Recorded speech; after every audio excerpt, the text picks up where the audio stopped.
On a cool July morning in 1945, Harry S. Truman stepped into the garden of a modest villa outside Berlin, the sunlight settling gently on the clipped hedges and gravel paths of Potsdam. He was only 3 months into a presidency he had never expected to hold. The war in Europe had ended not long before. The Pacific fight raged on, and the shape of the post-war world was still blurred, unsettled, uncertain. Ahead of him, one of the most familiar voices of the age moved across the lawn with slow, deliberate steps. Winston Churchill, cigar in hand, the lion of Britain's darkest hour. Many believed the old statesman would tower easily over Truman, guiding him, correcting him, perhaps even shaping American policy through sheer force of personality. But what happened between them over those critical days would surprise Churchill, surprise Washington, and ultimately reshape the future of the West. Before we go further, tell me in the comments where in the world you're watching from. And if you enjoy stories between Truman and Churchill, consider subscribing so you don't miss the next one. Churchill had spent decades navigating the brutal logic of power. He had watched empires crumble, dictators rise, and nations fall into ruin. His political instincts had been sharpened by the trenches of World War I, by the Munich betrayal, by the long, lonely years when he warned of Hitler while others turned away. Truman, by contrast, had come from a small Missouri town, served as an artillery captain, built a reputation in Congress for honesty and oversight, and found himself thrust into the Oval Office with little preparation and almost no warning. To Churchill, Truman seemed at first a temporary figure, decent and firm, but unlikely to chart the course of a troubled world.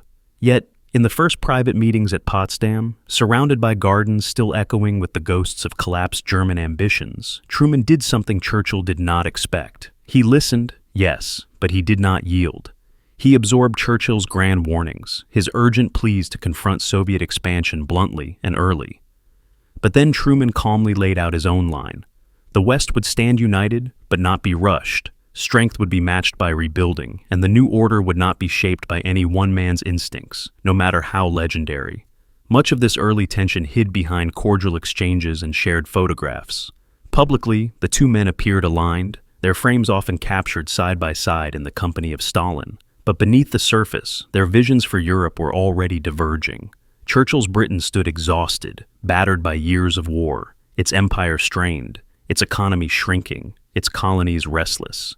He knew the world was changing, and part of him feared Britain's central role was slipping. Truman, meanwhile, represented a nation emerging from war stronger than ever before, industrially, militarily, and economically. The shift in global power was real, and Churchill felt it. Still, the surprise did not come from Truman's newfound influence. It came from the way Truman used it. Instead of relying on Churchill's sweeping rhetoric or leaning on his vast experience, Truman grounded his decisions in pragmatism. He studied the briefings, pressed his advisors, and sought clarity where others had relied on instinct. The atomic bomb, which he had learned about only after Roosevelt's death, weighed heavily on his mind. The fate of Germany, the division of its zones, and the need to ensure Europe never again produced a war of continent-shattering scale guided his every conversation. Churchill, who had expected to tutor Truman through the complexities of post-war diplomacy, soon realized something unsettling. Truman was guiding himself, and in that shift, the early Cold War began to form. The moment that redefined the West did not happen in a single conversation or dramatic confrontation. It took shape across a series of choices Truman made with increasing confidence. He insisted on free elections in Eastern Europe, challenging Stalin's tightening grip. He supported the rebuilding of Western nations, not through empire, but through shared resources and cooperation. He refused to let the atomic bomb become a bargaining chip, instead treating it as a burden of responsibility. Churchill respected these decisions even when he disagreed with them, but he also recognized their significance. This was not the hesitant newcomer he had expected. This was a president willing to stand firm in ways that mattered, not with the flourish of a speech, but with the weight of policy.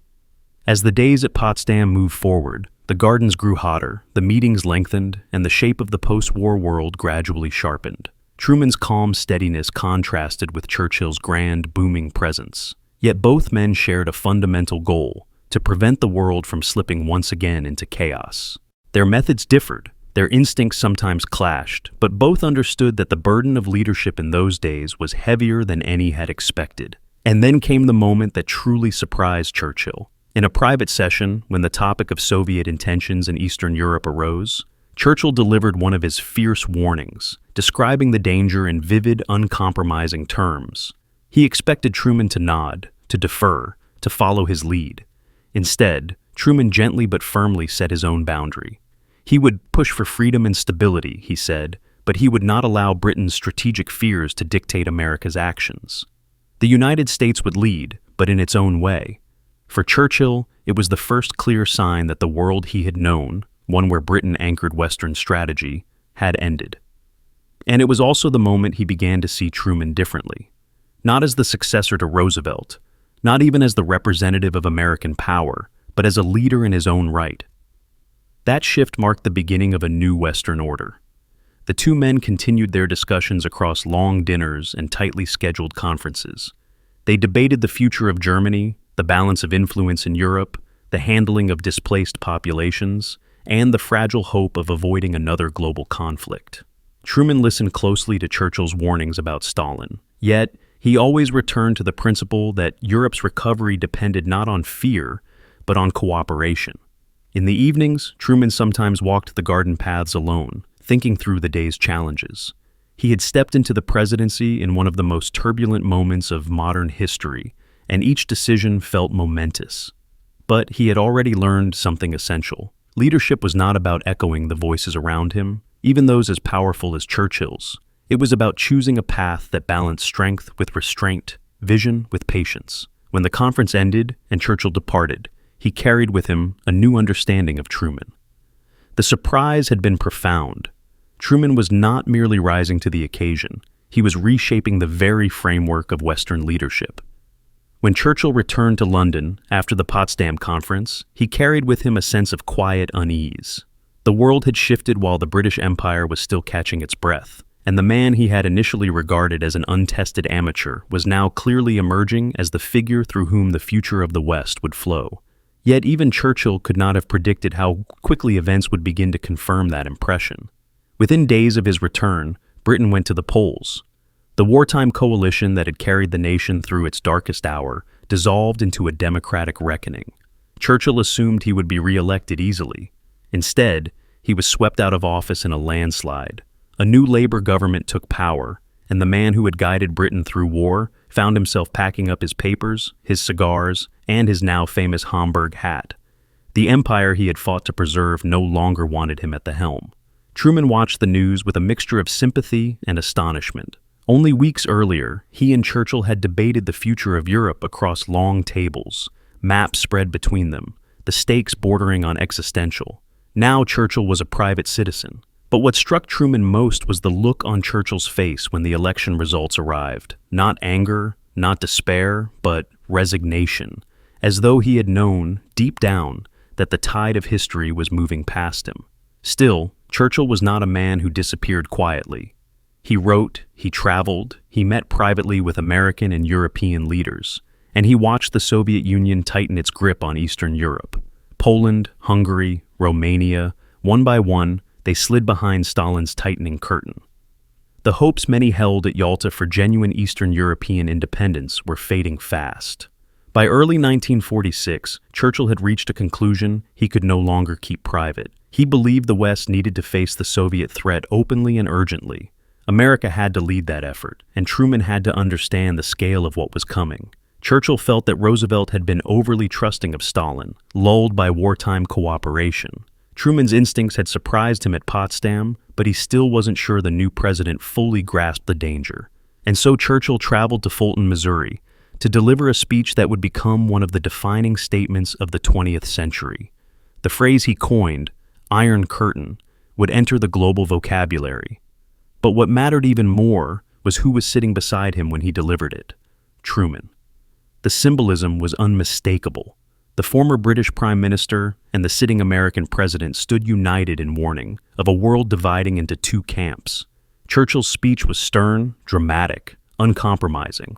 Truman's presence was quieter, but no less important. It signaled that America was listening. Yet even then, even in that moment of shared purpose, Truman's thinking was evolving on a different track than Churchill's. Where Churchill saw the Soviet threat as a single monolithic danger best confronted through moral clarity, Truman saw it as a long-term strategic challenge requiring patience, resources, and alliances. He had no interest in rushing into confrontations that might spark another world war, nor did he believe that speeches alone could shape the post-war landscape. Instead, he focused on rebuilding Europe economically, creating political stability, and giving nations a reason to resist communist influence from within. The Marshall Plan would become the centerpiece of that strategy. Billions of dollars flowed into Western Europe, not to impose American control, but to restore markets, revive industry, and provide hope where there had been only rubble. Churchill supported the program wholeheartedly, but he knew it was Truman's vision, Truman's political capital, and Truman's steady persistence that made it a reality. The more Churchill watched Truman lead, the more he understood something that had eluded him at Potsdam. Truman was not reacting to events, he was shaping them. This realization became even clearer during the crisis in Greece and Turkey. As communist movements threatened to destabilize both nations, Churchill had urged action, warning that the Mediterranean was the next flashpoint. But Truman went further than Churchill had anticipated. In 1947, he announced what would become known as the Truman Doctrine, declaring that the United States would support free peoples resisting subjugation. It was a bold statement, one that Churchill celebrated privately, even as he recognized that the center of Western strategy had shifted decisively to Washington. By the late 1940s, the relationship between Truman and Churchill had settled into a new balance. They were no longer wartime partners nor rivals jockeying for influence. They had become something more subtle, parallel architects of the emerging West, each contributing different strengths. Churchill provided language, warning, historical memory. Truman provided policy, resources, and the calm determination to see things through. This balance would be tested again in 1948 when Stalin launched the Berlin blockade. Churchill, though out of office, was among the first to voice concern. He believed the West had to hold firm, that any retreat from Berlin would signal weakness for decades. But it was Truman who made the fateful decision that stunned the world.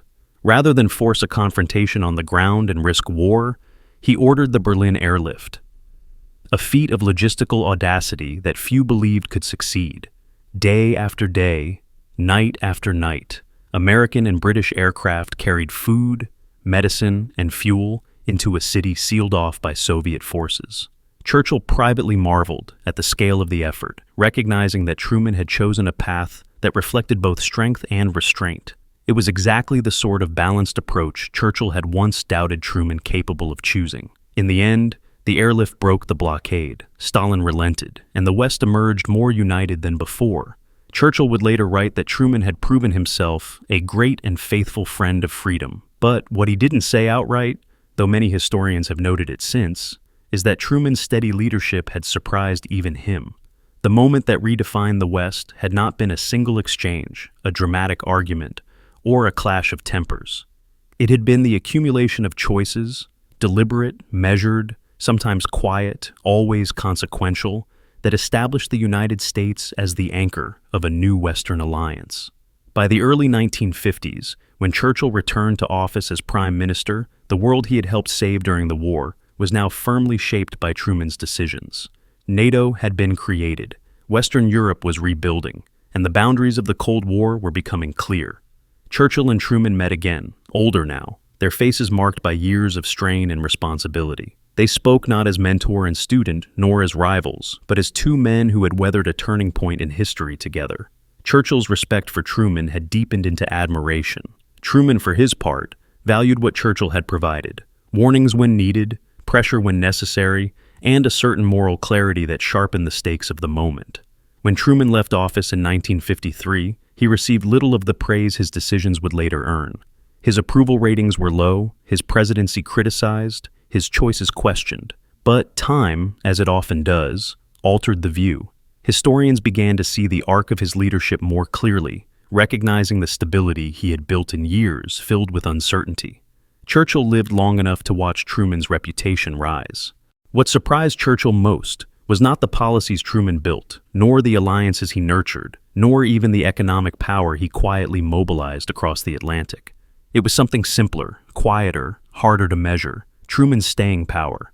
Churchill had always assumed that great power required great theater, that history moved when men with booming voices, sweeping gestures, and unshakable self-belief pushed it forward. That was how he had survived the Blitz, how he had united Britain, how he had become, almost by force of personality alone, the defining figure of wartime leadership. But when he looked at Truman in those early years, he saw none of that. No theatrical speeches, no larger-than-life persona, no posture of greatness. Just a steady, unadorned Midwesterner who chose his words carefully and kept his ambitions modest. And yet, as the months passed after Potsdam, Churchill watched something unexpected unfold. Truman did not bend, not under pressure from Congress, not under the weight of European desperation, not under the constant shadow of Soviet expansion. The man who had once seemed uncertain now stood at the center of every major decision reshaping the West. But the real turning point in Churchill's mind came not from a meeting, nor a memo, nor a speech, but from a moment he observed only in hindsight. It happened during the winter of 1947, when Europe was freezing, economies were collapsing, and entire nations faced famine. Britain was rationing heat, France was rationing coal. Italy faced bread shortages so severe that riots broke out in the South. To Churchill, who had seen Europe collapse once before, the signs were unmistakable. Without decisive action, the post-war order would fracture. He expected Washington to hesitate, to retreat into its familiar isolation, to say it had done enough. Instead, Truman authorized one of the largest transfers of wealth in human history, the Marshall Plan, without fanfare or dramatics. No soaring speeches, no calls for glory, just an unadorned belief that if America did not step forward, the world it had fought to save would collapse into chaos. Churchill later admitted that he had underestimated this moment. What he saw in 1947 was not merely a program, it was proof that Truman understood the stakes more clearly than many of the statesmen around him. The United States was stepping into the role Churchill long believed it must one day assume, anchor of the West, and Truman did it without demanding credit, applause, or legacy. Throughout 1948, Churchill observed from London as the Berlin crisis escalated. He expected hesitation, or at least cautious diplomacy, but when Stalin tightened his fist, Truman chose a strategy so daring, so improbable, that Churchill privately told his staff it would either break the Soviet blockade or break the patience of the American people. It did neither. When Churchill learned that Truman had refused to abandon Berlin and had instead approved the largest humanitarian air operation the world had ever seen, he understood something essential about the man he had once doubted. Truman was willing to take risks, enormous ones, but only for the principles he believed were worth defending. This was not recklessness. It was conviction stripped of theatrics. As the airlift continued through storms, ice, accidents, and exhaustion, Churchill found himself reassessing everything he had assumed about Truman's leadership. Here was a president who absorbed pressure without public complaint, who confronted crisis without grandstanding, who stood firm without seeking attention.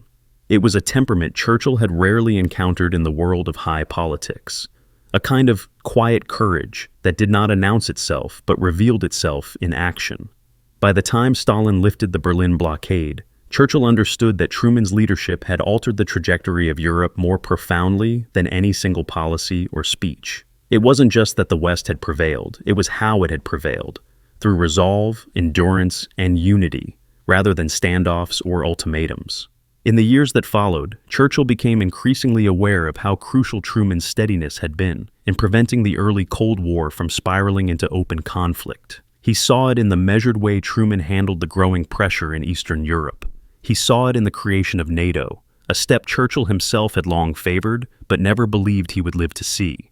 He saw it in Truman's refusal to be provoked, his resistance to both panic and triumphalism. And more than once, in private letters and conversations, Churchill acknowledged that Truman's restraint had saved the West from a more dangerous path. Churchill, for all his brilliance, had always believed in the power of momentum, that if the West failed to confront danger head-on, it would be consumed by it.